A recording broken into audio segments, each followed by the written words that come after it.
When my husband said his ex was coming to Christmas dinner, I laughed. At first, I thought he was joking some poorly timed attempt at humor before the holidays. But then he looked at me with that straight, easy face of his, the one that always hid too much behind calmness. And in that moment, with the soft hum of the oven in the background and the scent of cinnamon floating through our kitchen, I felt something inside me go still. "Don't look at me like that," he said, half smiling. "It's not a big deal. She's just passing through town. Thought it'd be nice to catch up as friends." As friends. Those two words sank like ice into my chest. We'd been married for 8 years, long enough for the edges of our arguments to dull and our laughter to find its rhythm again. We weren't perfect, no marriage ever is, but I thought we'd reached a quiet, safe kind of love. The kind where you knew each other's moods from the way the other stirred their coffee. His name is Daniel. He's a man of habits, always up before sunrise, always reads the paper at the kitchen counter, always double-checks the locks before bed, and for the longest time, I loved that about him. Predictability felt like security. That morning, he stood there with his coffee mug in hand, staring at me as if waiting for my permission to make something utterly absurd, normal. "Daniel," I said softly, "you mean Claire, right? That ex?" He nodded, as if the name didn't sting. As if it wasn't the same Claire whose name he once mumbled in his sleep years ago, when we were newly married and I still had doubts about the ghosts that lingered between us. The first Christmas after we married, I burned the ham. The whole house smelled like smoke, and Daniel had laughed so hard he cried. We ate takeout that night, sitting on the living room floor, the Christmas tree blinking behind us. He kissed my cheek and told me, "As long as I've got you, every Christmas will be perfect." Funny how those words come back when everything starts to crack. In the weeks leading up to Christmas, I tried to act normal. I baked, I decorated, I even wrapped a new wool scarf for Daniel navy blue, his favorite. But inside, a quiet storm was brewing. I didn't know why this bothered me so much. After all, he'd had other exes before, just as I had. We were adults, rational people, but something about her, the way her name lingered when he said it, made me uneasy. It wasn't jealousy, not exactly. It was intuition. That quiet whisper in your chest that says, something isn't right. The house was warm that evening. The fireplace crackled, and outside, the world was quiet beneath a thin sheet of winter fog. Daniel sat on the couch scrolling through his phone, and I pretended to read, though I'd been staring at the same paragraph for 10 minutes. "Do you still talk to her often?" I asked, keeping my voice casual. He didn't look up. "Not really. Just every now and then. You know, checking in, I repeated. He glanced up then, finally noticing the tremor in my voice. "Hey, it's not like that, okay? We were friends before we dated. We ended on good terms." I nodded, but my chest ached, because that was the part that always scared me, the ones who ended on good terms. Those were the ones who never really left. When I went to bed that night, I found him still downstairs, his phone lighting his face in the dark. The soft blue glow outlined his jaw, the way his lips curled just slightly upward as he typed. I didn't ask who it was, but something in me already knew. The next morning I woke early. The sun was still just a pale promise behind the curtains. I went downstairs to make coffee and found Daniel's phone left on the counter, a rare thing. He was always careful with it. The screen lit up as I reached for a mug. A preview of a message appeared, just enough to make my stomach twist. "Claire, can't wait to see you. Just like old times." I stood there for a long moment, holding my breath, listening to the cat. Teely began to whistle. The smell of fresh coffee mixed with the faint scent of betrayal, a smell I would never forget. I didn't open the phone. Not yet. Instead, I told myself it was innocent. Maybe she meant old times as friends, as people who once shared a history and could still share a dinner table without ghosts rising between them. I wanted to believe that. God knows I tried. When Daniel came down, his hair messy from sleep and that usual morning calm around him, I acted like nothing was wrong.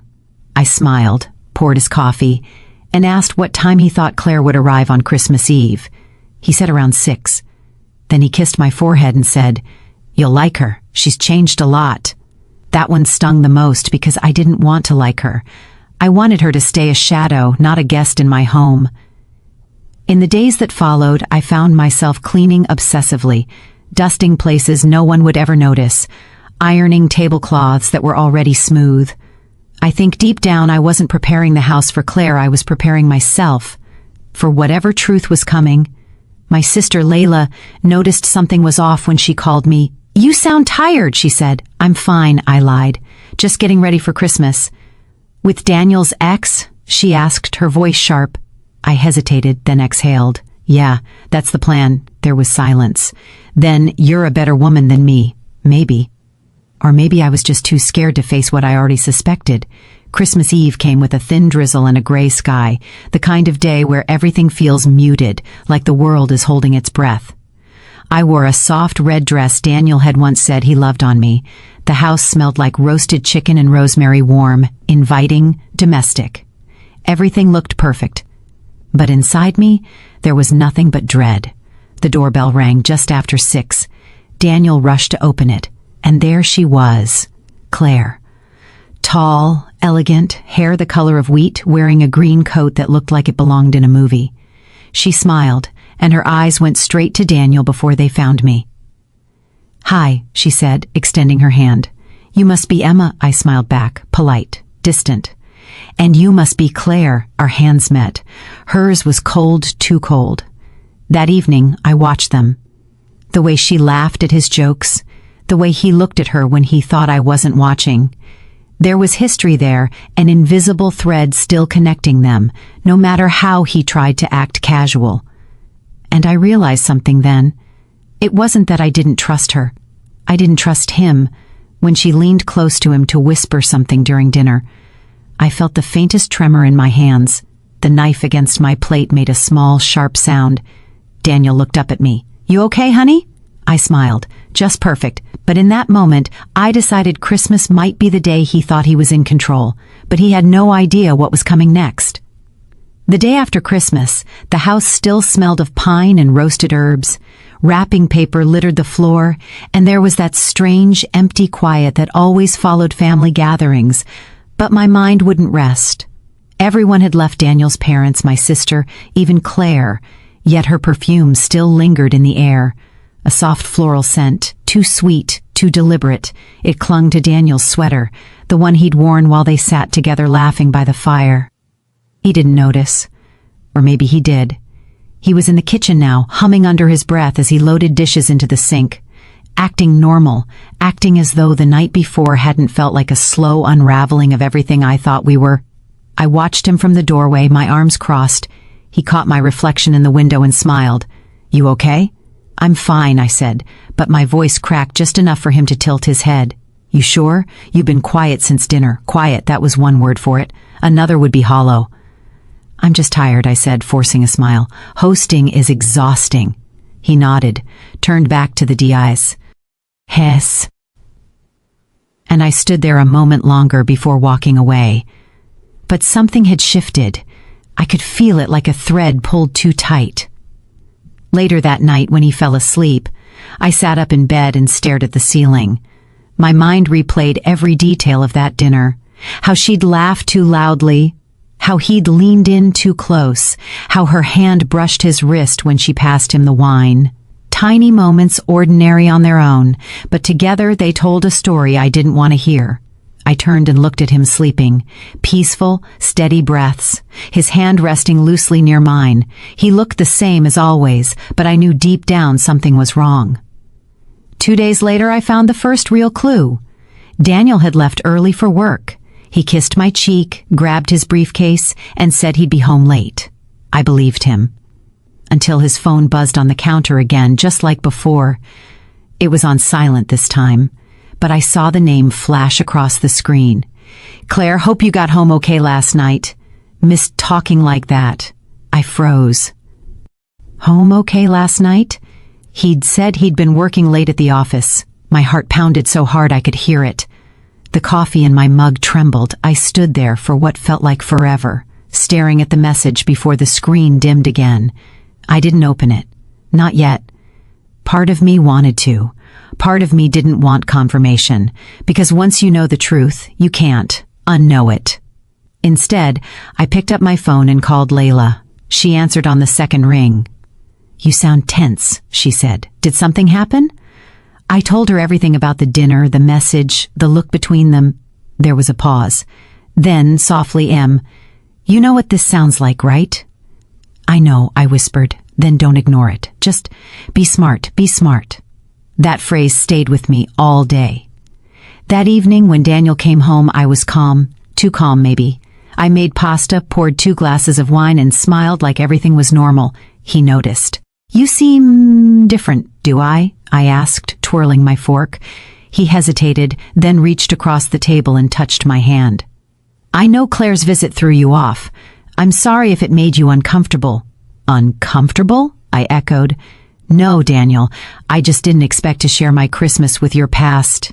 He sighed, the kind of sigh men give when they want to end a conversation. "Emma, she's a friend, that's all." I looked at him carefully, the flicker in his eyes, the tiny swallow in his throat. He was lying. Not completely, but enough. So I nodded and said, "Okay," because sometimes pretending to believe someone tells you more than confronting ever could. The next morning I started to notice the smaller things. How he'd started keeping his phone face down. How he took his calls in the car now, not in the kitchen. How he smiled at his texts, a faint, private smile he never had with me anymore. He was careful, I'll give him that. But not careful enough. A week later, we were invited to his parents' house for dinner. It was one of those polite, obligatory gatherings, just the 4 of us. His mother, Diane, adored me, but she adored Daniel more. Halfway through dinner, she mentioned something that made my stomach twist. "I ran into Claire at the store yesterday," she said casually. "Such a lovely girl. She mentioned Daniel helped her with her car last week. Isn't that sweet?" My fork froze midair. Daniel's jaw tightened, barely perceptible, but I saw it. "Oh?" I said lightly. "When was that, Daniel?" He didn't look at me. "It wasn't a big deal. She had a flat tire on her way home. I just happened to be nearby. It was becoming his favorite phrase. That night, in the car, I couldn't stay quiet anymore. "Why didn't you tell me you saw her again?" He kept his eyes on the road. "Because it wasn't important. Not important," I repeated softly. "Your ex-girlfriend calls you for help, and that's not important?" He gripped the steering wheel tighter. "You're making this a bigger deal, T." "Hon, it is. Maybe because you're making it smaller than it is." We drove the rest of the way in silence. When we got home, he went straight to his office, and I stood alone in the living room, watching his shadow move behind the frosted glass door.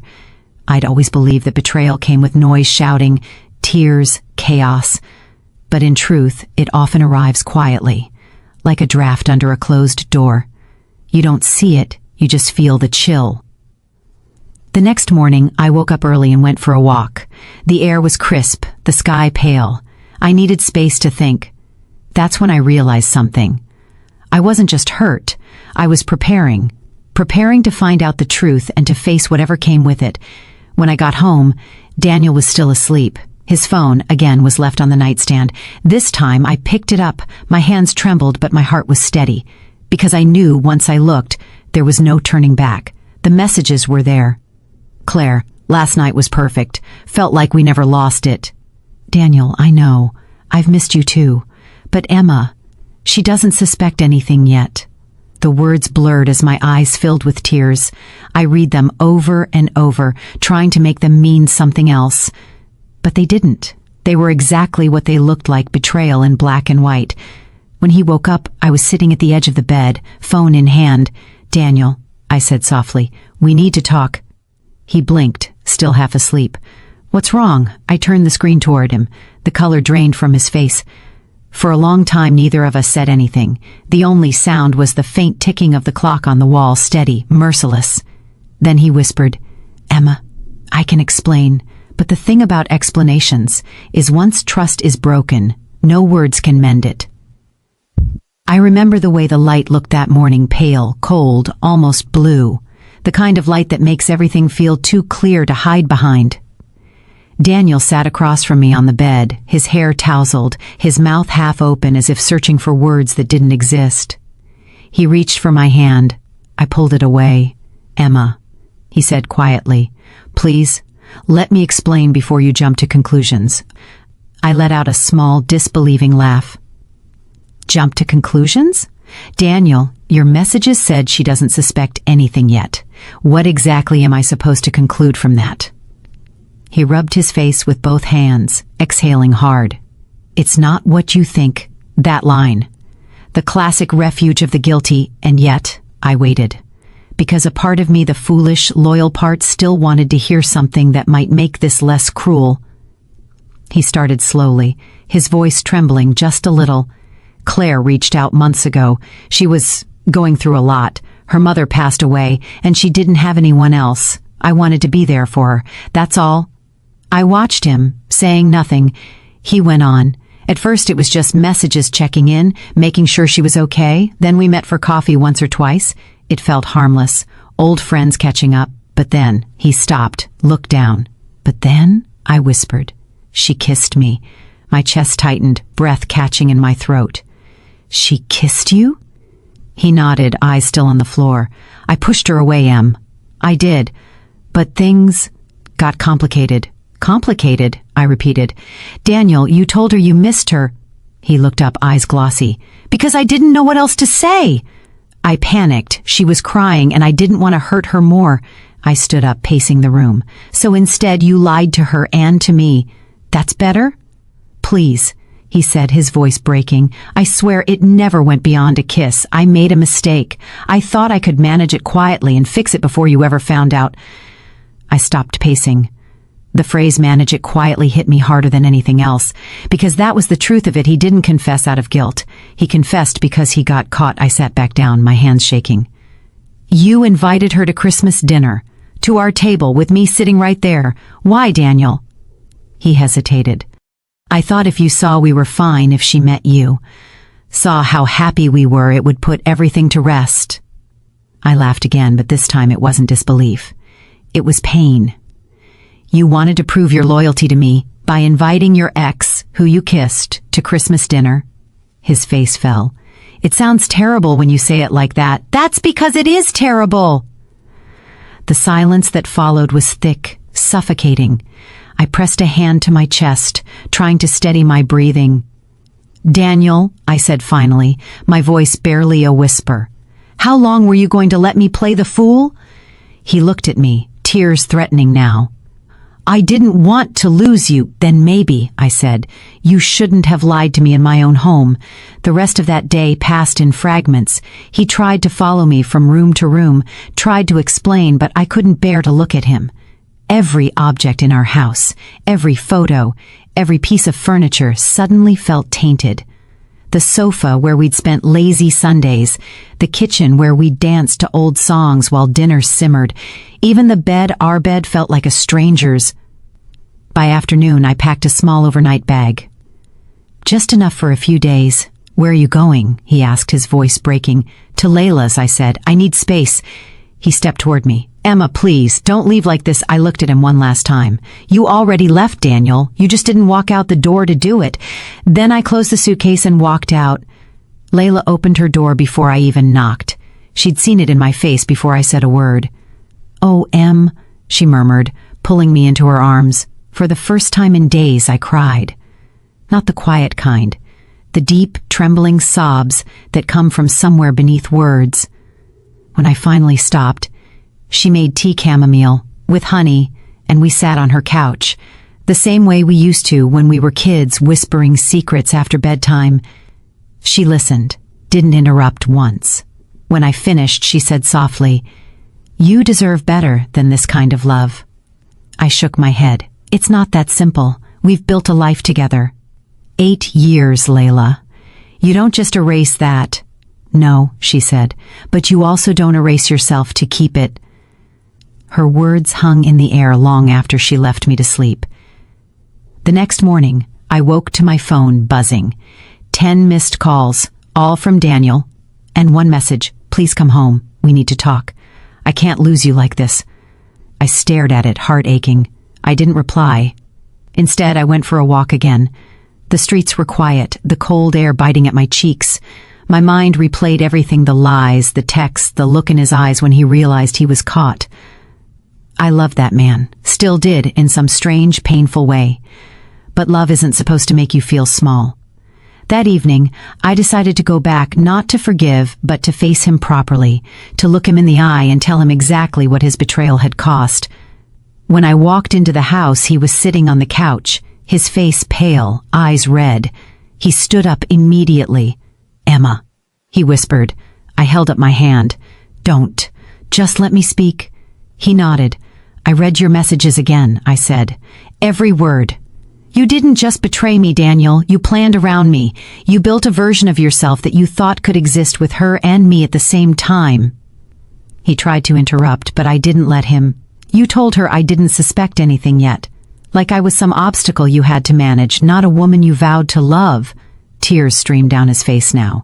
I know I don't deserve forgiveness." "You're right," I said quietly. "You don't. Not yet. Maybe not ever." I turned to leave, but he reached for me.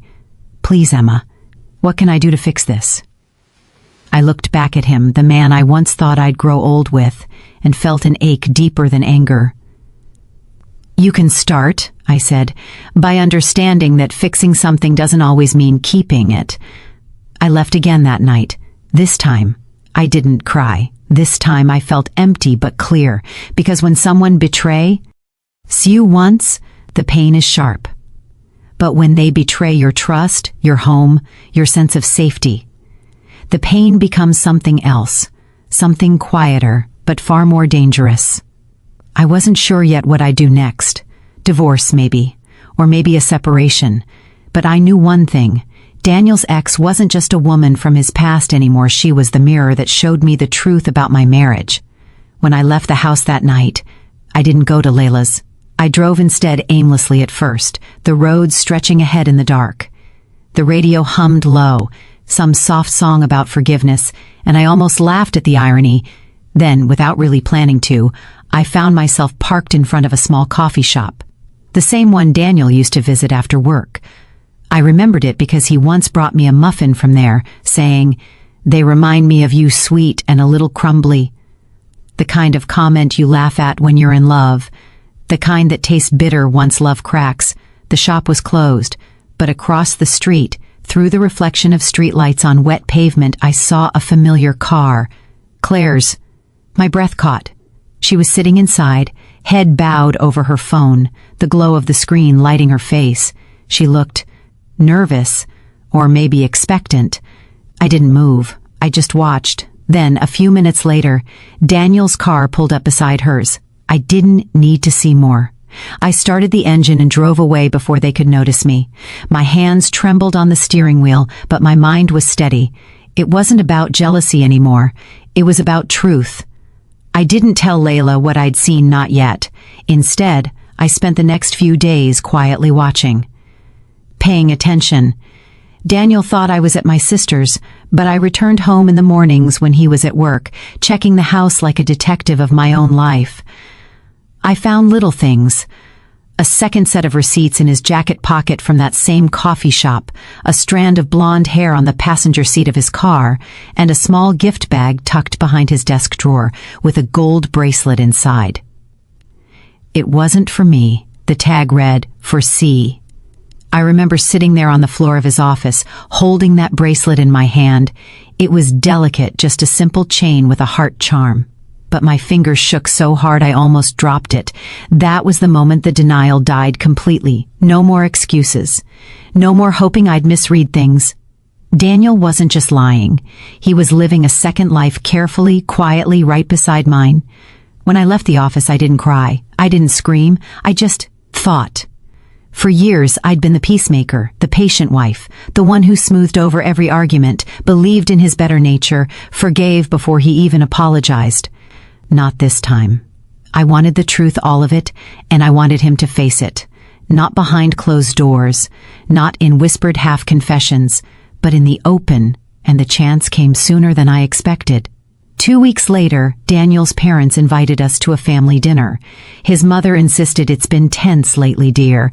You two need family around." I almost said no, but then I remembered what Layla had said, "Don't erase yourself to keep it." So I said yes. When I told Daniel I'd come, he looked relieved, even hopeful. "Thank you," he said softly. "I just want us to move past this." I smiled. "So do I, but moving past something doesn't always mean forgiving it. Sometimes it means exposing it." That evening, the table was beautifully set candles, crystal glasses, a roast chicken steaming in the center. Daniel's mother loved doing things properly. Everyone was there, his parents, his brother, his sister-in-law, and then, as if fate had a cruel sense of humor, the doorbell rang and in walked Claire. "Daniel invited me," she said brightly, handing Diane a bottle of wine. Every muscle in my body went still. I turned to look at him. He froze, guilt flashing across his face for just a second before he covered it with that practiced calm. "Emma," he said, "I thought it'd be good to clear the air. For everyone." I nodded slowly, forcing a small smile. Of course. Inside, my heart was pounding, but on the outside, I was ice. Dinner began awkwardly. Small talk, weather, work, the usual disguises. Claire sat opposite me, all smiles and charm. She laughed at Daniel's stories, complimented my cooking, and every time her eyes met mine, there was something behind them, curiosity, maybe even guilt. Halfway through the meal, I decided to stop pretending. I set down my fork gently. The room went quiet. "Claire," I said calmly, "that's a lovely bracelet you're wearing." She looked startled. "Oh, thank you. It was a gift." I tilted my head. "From Daniel?" The room froze. Her eyes widened, flicking toward him. He stiffened. "Emma, but I didn't let him speak. I found the twin of that bracelet in your office," I said, my voice even. "Still in the bag." "I assume this one was hers?" Diane gasped softly. His brother looked away. Claire's hand trembled slightly as she reached for her glass. "Emma," Daniel began, his tone low, pleading. "Please, not here." "Why not here?" I asked. "This is where we pretend, isn't it? Around people, smiling, saying everything's fine when it isn't." He stood up, chair scraping loudly. "You don't understand." "I understand perfectly," I said. "You've been lying to me for months, to them, to yourself." For a long moment, no one moved. Then Claire whispered, "Daniel, maybe we should go." And that was it, the final confirmation. She wasn't even denying it. I looked at her, my voice calm but steady. "You know, I used to pity you. I thought you were just a ghost from his past, clinging to something long gone. But now I realize you were just the mirror he used to look at himself when he didn't like the man he saw with me." She flushed, tears brimming. "I didn't mean for this to happen." "Neither did I said softly. "But here we are." I turned to Daniel. "You wanted to clear the air, right? Consider it cleared." Then I picked up my purse, stood, and walked out. The air outside was cold, biting against my skin, but I felt lighter. Behind me, I could hear voices, muffled, chaotic, someone calling my name, but I didn't turn around. For the first time in months, I was walking toward something that wasn't built on lies. That night, I checked into a small hotel downtown, the kind with quiet hallways and cheap floral curtains. I sat on the bed, shoes still on, and let out a long, trembling breath. I should have felt devastated, but instead, there was this strange calm, the kind that comes after a storm when all that's left is truth. I took off my wedding ring and set it on the nightstand.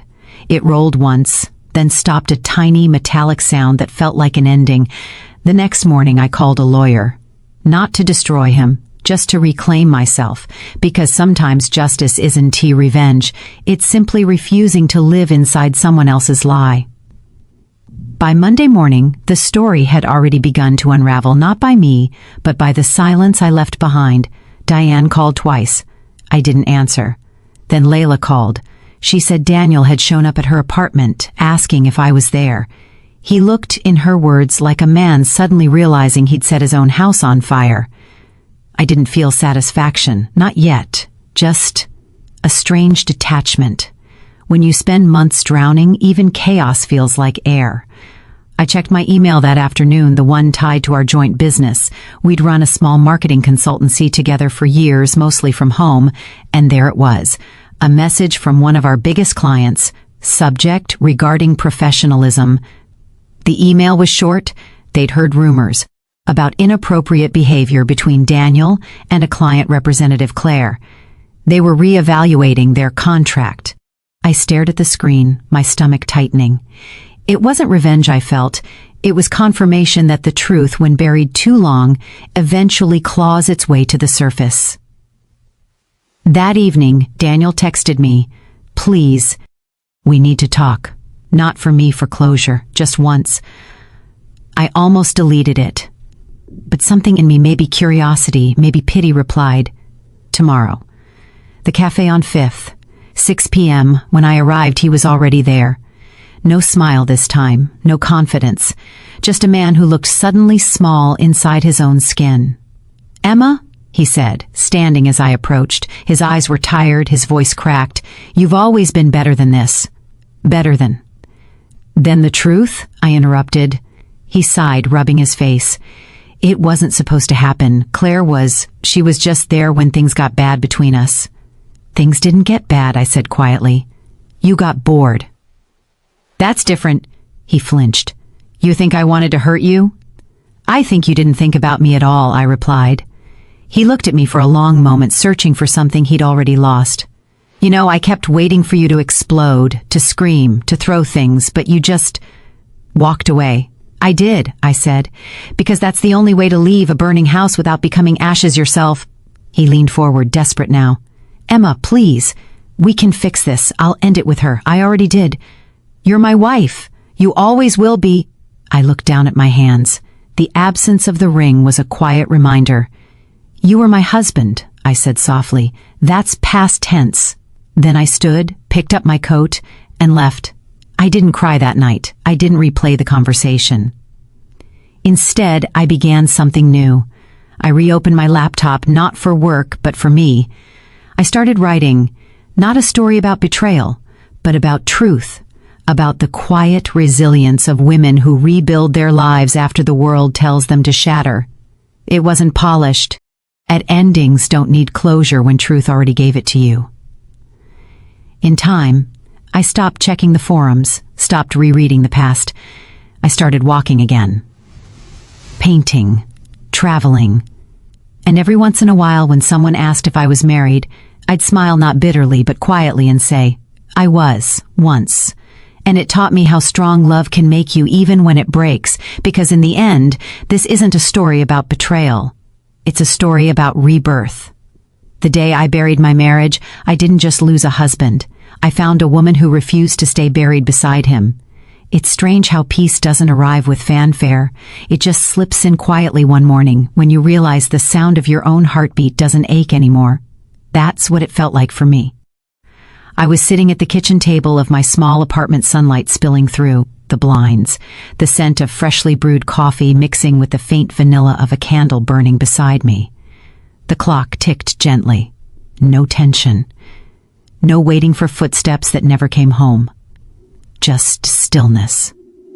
And in that stillness, I realized something simple and yet something I'd forgotten how to believe.